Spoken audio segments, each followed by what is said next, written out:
obviously the first part is all about your career to date, but I think before we dive into that, it would be great just to understand your role at Proxima and a bit more about Proxima for the audience. Yeah, sure. So my role at Proxima is client director in the UK. So I manage a portfolio of clients and we provide lots of things for those clients in relation to procurement, whether that's cost optimization programs, opportunity assessments, procurement transformation programs. I manage a portfolio that is quite retail focused, although I do have clients in other sectors. Proxima do the same thing for clients in the UK and the US. We have a team over in Chicago. We have a team in the UK, and we have a service centre based down in Wales. Yeah, we've been around for 25 years now. We're about 250 people in total. And I've been in the business for 15 years, and I've done quite a few roles in that time. Started out client facing, and then for a number of years, I went operations side. I was our COO for a number of years, and then came back to a client facing role about 3 years ago. And you started your procurement journey at Asda, didn't you? I did, yes, yeah. Retail was kind of my route into procurement. I've always been passionate about retail. I remember spending many times in stores after opening hours because my dad was a store manager for BHS. So I was pretty fascinated at how kind of retail operations ran kind of from an on the ground perspective.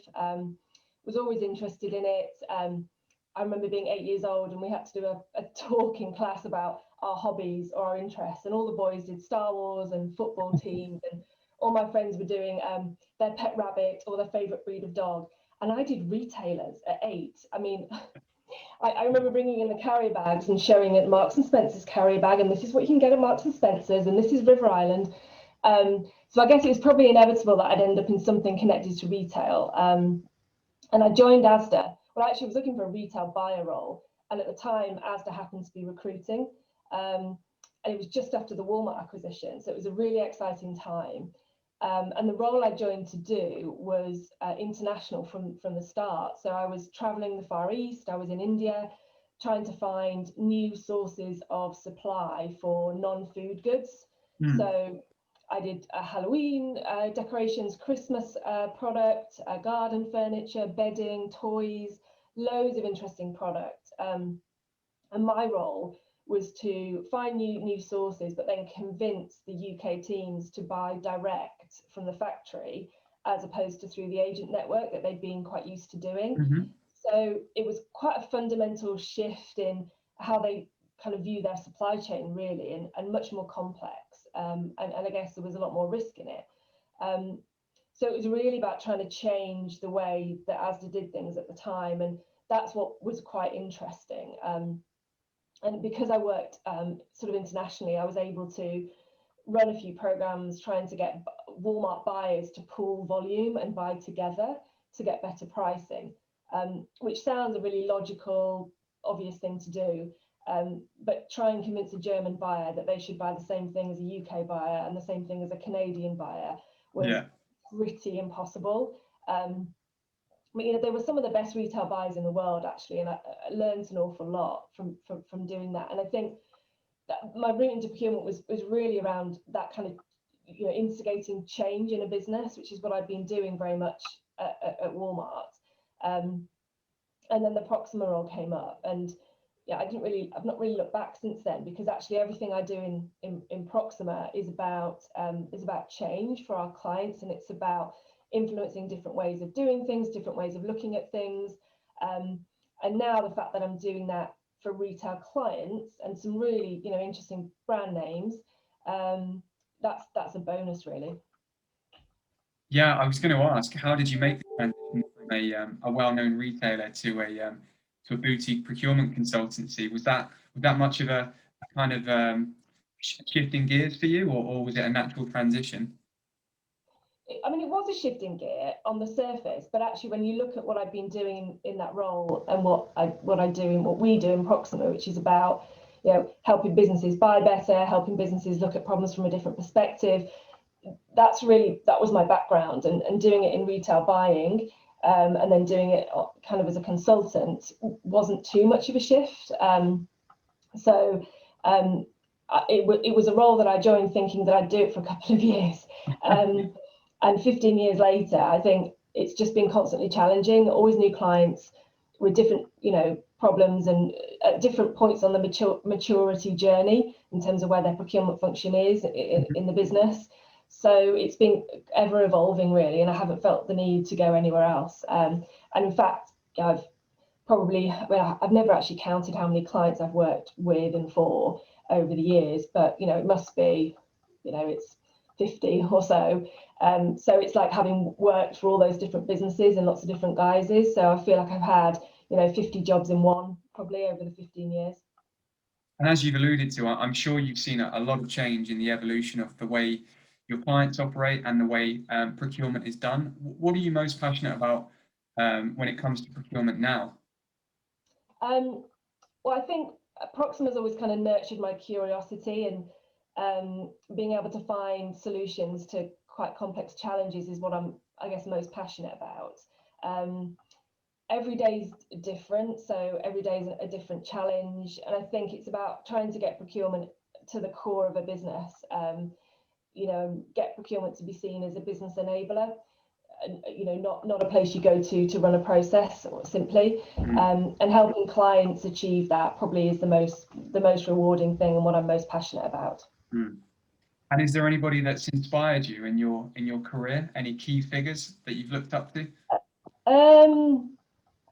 I guess I'm probably inspired by the people around me more than anything. My teams who really go the extra mile, that don't give up when it gets tough, that pull together to achieve something when you perhaps thought it wasn't achievable. I'm always struck by when new people join the business. In fact, I was chatting to one yesterday in our US business who gave me a call just to introduce himself.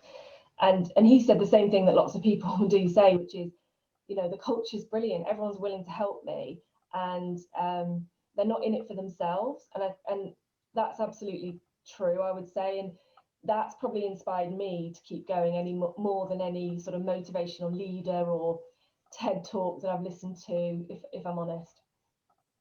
And at the point in your career now as a procurement leader, are there any kind of key traits that you think a procurement leader needs to demonstrate that are really important?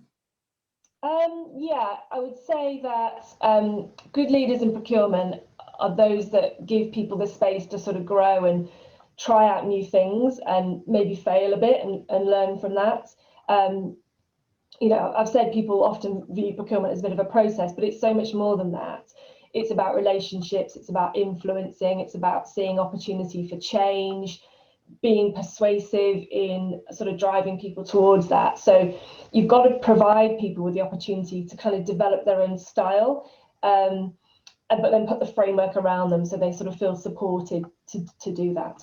And in terms of that framework to be supported, as a female procurement leader, do you think that there are enough opportunities out there in the industry for young females to progress in their career now? Yeah, I think there are huge opportunities for men and women in the industry now, probably more than when I started. I think procurement is moving more towards essential organisations. I think it offers a good platform for people in the sector to ultimately have a seat at the top table. We pride ourselves on diversity at Proxima, and our clients are diverse after all. So we actively take steps to create a workforce that sort of represents and mirrors our clients. So we're always looking for great female talent. I think there's some good opportunities out there now. Right, that's really good to hear. And what skills and attributes do you believe help women progress their career? I guess there are certain skills that all procurement professionals would benefit from, and some of those key ones actually I think often come naturally to women. So high emotional intelligence is really important.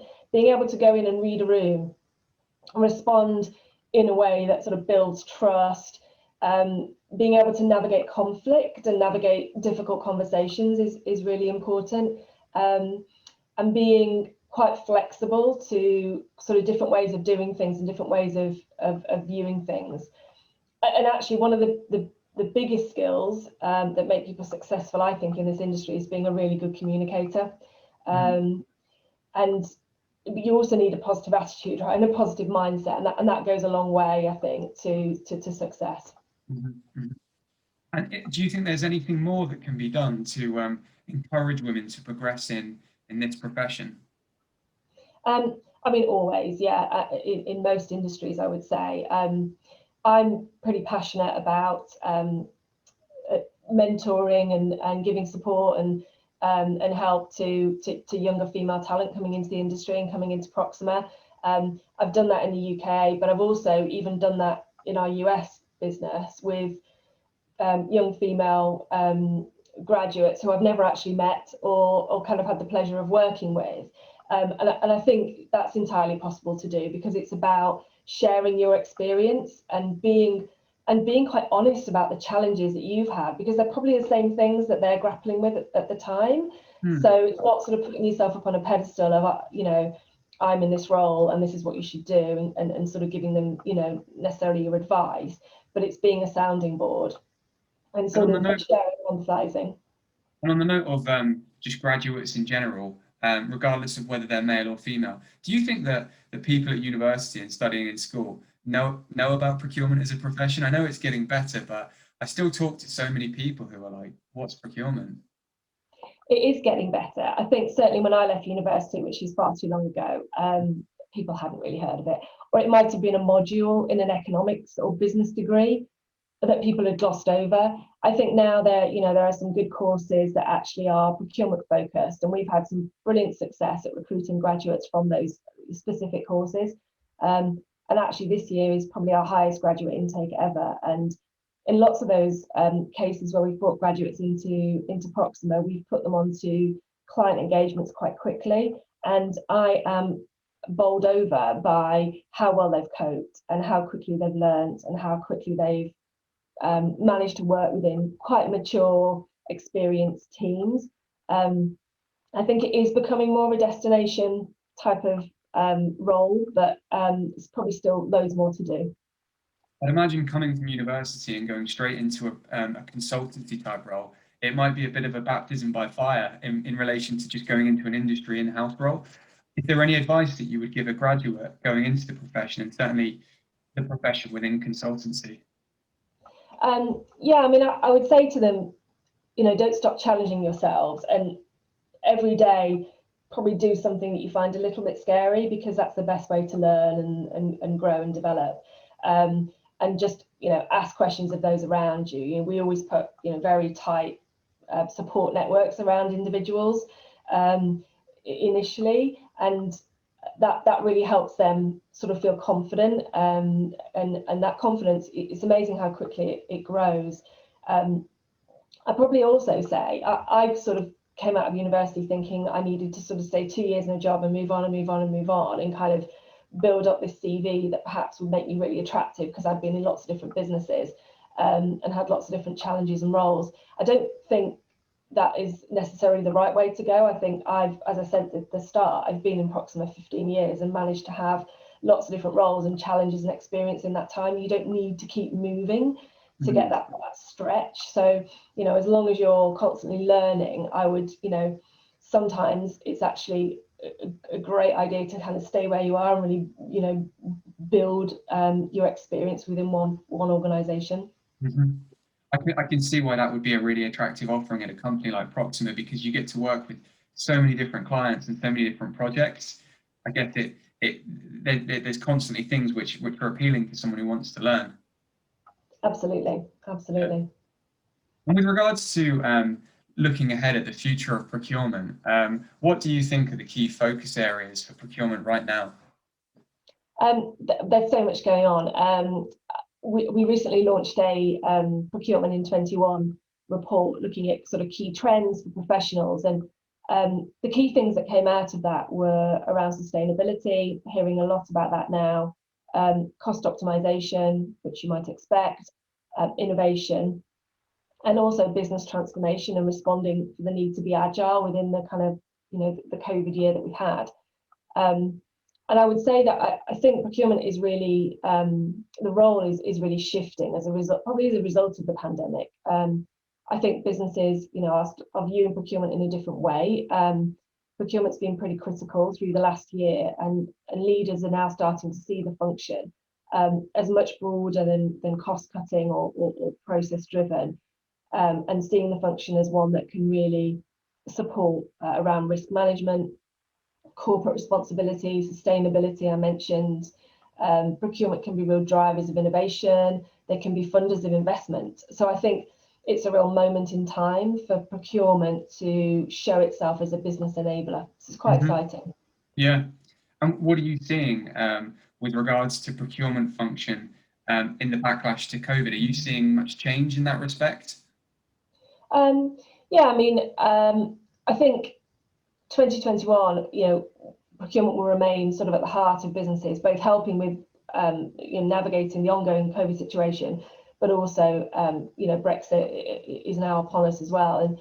And I think that there's a lot of focus on supply chains, and supply chains needed to be flexible and agile.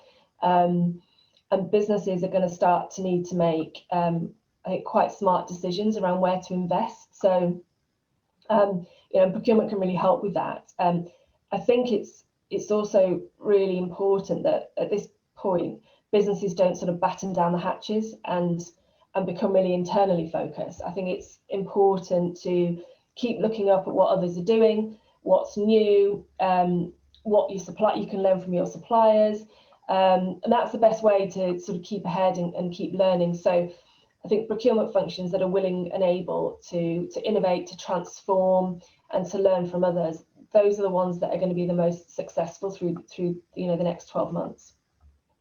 And are there any procurement trends or hot topics that you're seeing, or off the back of that, emerging roles which you think will be that we'll see more of in the back end of 2021 and perhaps 2022? Yeah, I would say actually, if I think of many of the conversations I've had in the last 2 or 3 weeks with clients, a lot of my conversations are with CPOs or CFOs. One of the things that's come out in probably almost all of them actually is being around employee well-being. And I think given how isolated we all are, and also the tendency to work longer hours as well, now we haven't got the same commitments around commuting and sort of traveling at the start and the end of the day. We're taking this very seriously at Proxima.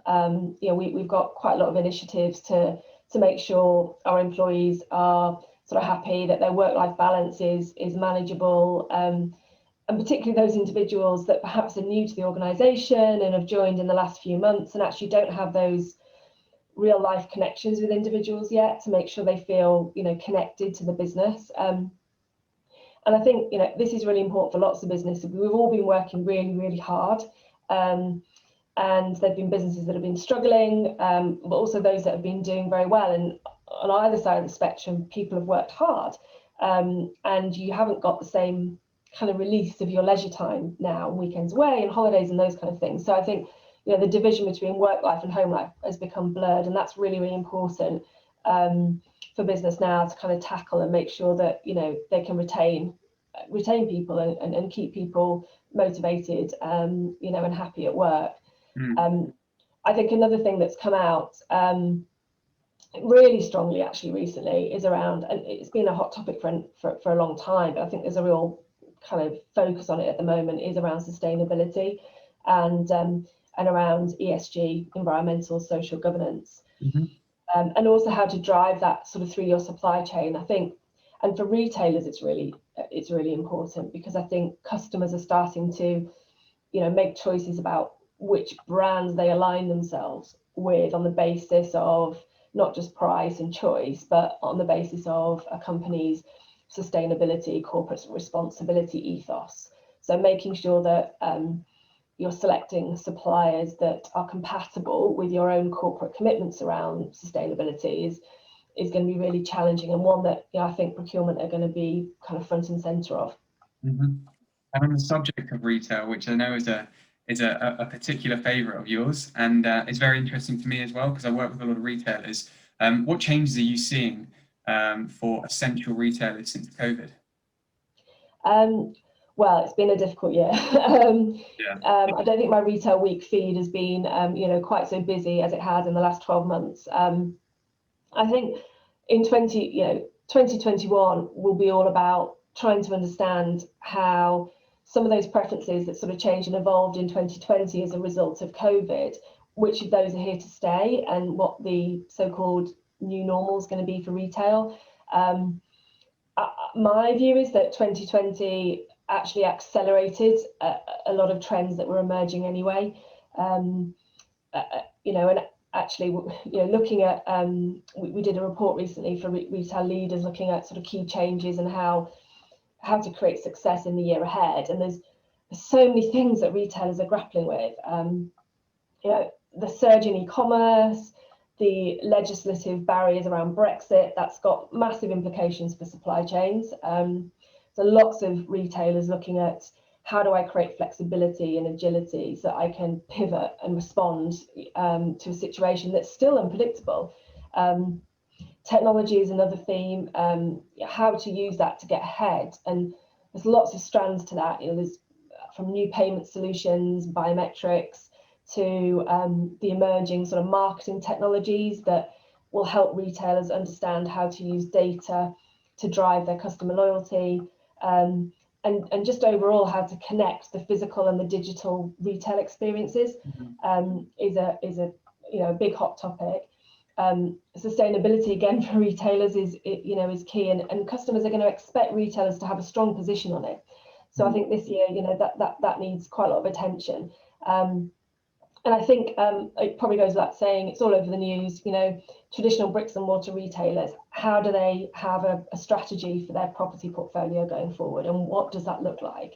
And how can they potentially use stores in different ways? I mean, I've seen wellness centres using stores as fulfillment centres, as purely as showrooms that you then go away and buy online. That's going to be a challenge that many retailers are going to be grappling with this year.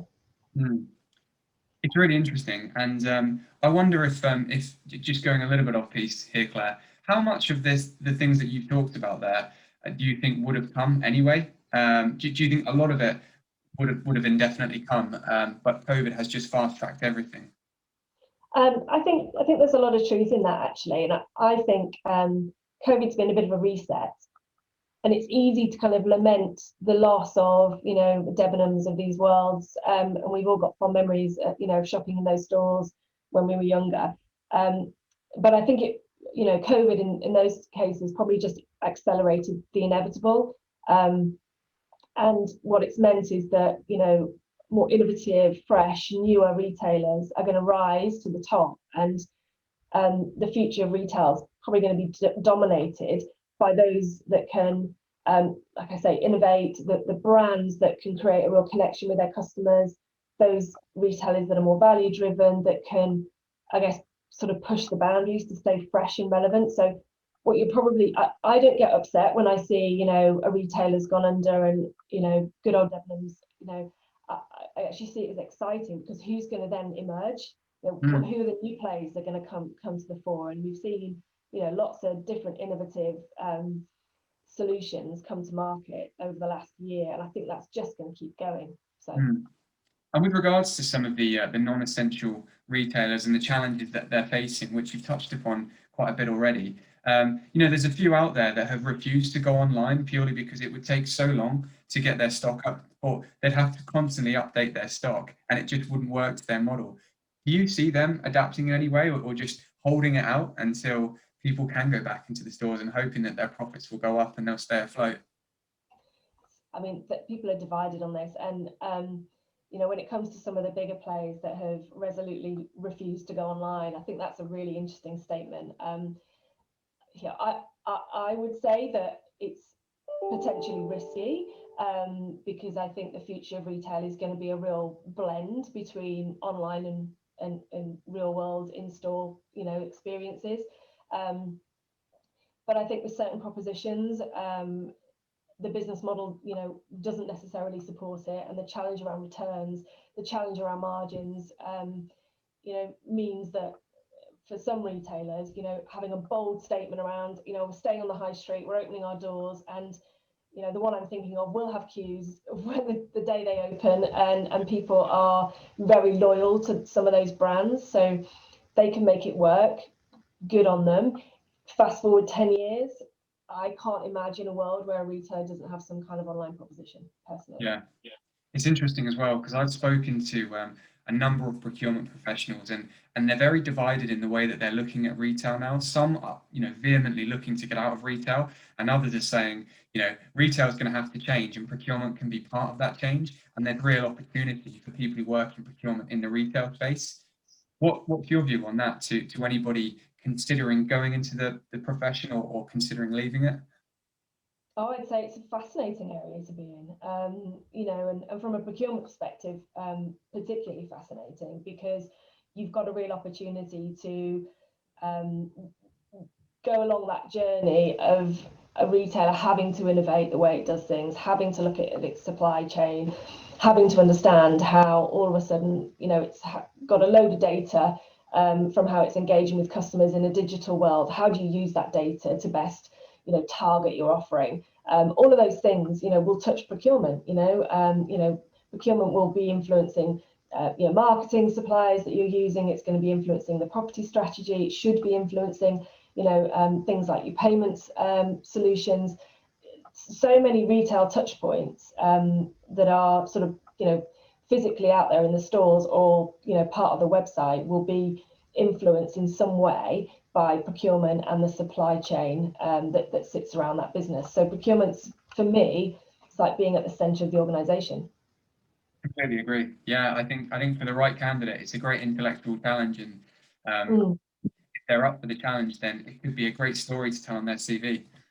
Absolutely, yeah, absolutely. I never thought I'd have a more interesting job than traveling around India looking at factories, back when I was in my early 20s. But, some of the conversations I have now with, quite senior individuals in, big, well-known, loved brands, it's fascinating to get an insight on, as to how it works from the inside out. Mm, For someone like me who's passionate about, retail and is a real consumer, and I think it's a great career choice. fantastic. Well, thank you very much for your time today, Claire. That was really, really interesting. And thanks for the insight into the retail world as well. That's fascinating. You're welcome.